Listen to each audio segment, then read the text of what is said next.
I've been involved in many activities in my life: competitive shooting, wrestling, cycling, but aviation is different.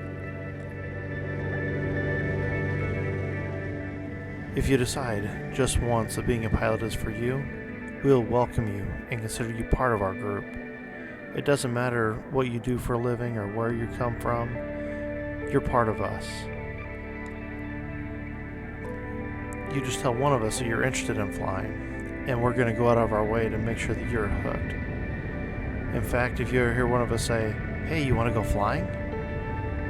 we're your drug dealer giving you your first taste.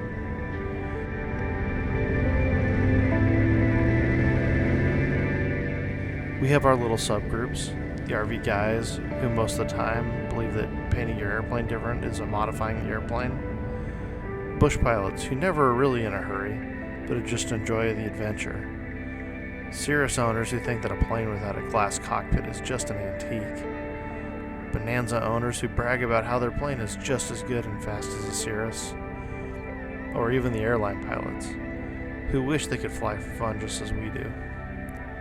But you know what? Get us around a campfire or eating a $100 hamburger, and the stories start flying, because in the end of the day, we're all just pilots.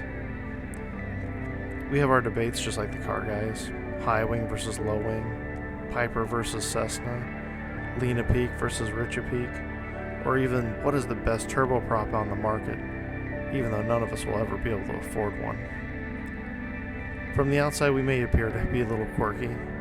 For example, the guy who owns a $200,000+ airplane, and you can hear him complaining about the cost of fuel these days. And you're also going to hear him talking about every possible way he can think of to cut cost. And trust me, some of these schemes can be quite elaborate. But it's not because we actually think we're going to save much money. It just makes us feel better knowing that every penny we save is one more hour or one more minute we can spend in the air.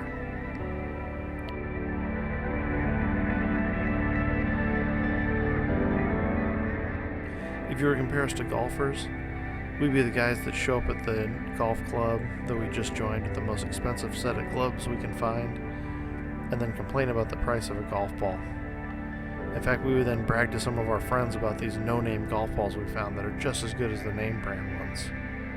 At the other end of the spectrum, we'd be the guys buying the off-the-rack golf clubs at Walmart, enjoying the game, and then telling everybody how we think that the new Callaway or TaylorMade is the best thing that's ever been made, even though none of us will ever put one in our bag.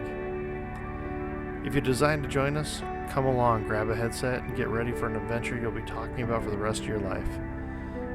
You'll spend time talking about that crazy short field landing you made, or your first solo, or the first real adventure you took as a pilot. Trust me, once you become a pilot, your world's going to change. And in my case, I think it changed for the better.